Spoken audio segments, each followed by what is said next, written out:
чива ќе биде новата резолуција по изборите и се предомислили премиерот Мицковски за носење на новот, како денеска јасно порача дека нема да предлагаат нивна, а вчера во изјава за медиумите, коментирајќи она на Филипче, порача дека ВМРО ДПМН како државотворна партија по изборите ќе донеле вистинска државотворна македонска резолуција.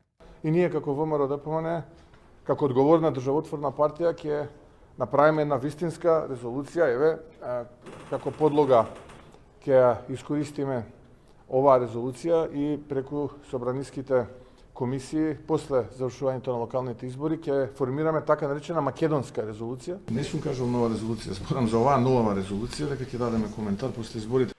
Сепак премиерот и денеска не пропушти прилика да ги акцентира, како што рече, грешките и недореченостите во текстот на резолуцијата од Бихачка и обвини за фалсификување на историјата. Од СДСМ пак денеска во дописот до јавноста била добро што Мицковски немал забелешки на црвените линии, а за обвинувањата за искривување на историските факти тврдат дека не постојат. По објавената резолуција со црвените линии, добро е што ниедна од партиите, ниту ВМРО ДПМН, не ги отфрлаат црвените линии, ниту чекорите од планот кој го предложи СДСМ. Што се однесува до коментарите на Мицковски за лажни и неточни историски факти, јасно укажуваме дека такво нешто во резолуцијата нема. Напротив, во неа се вградени прецизно фактографски, историски сите претходни резолуции и историски датуми во прогресот кон Европската унија и нема ништо непрецизно.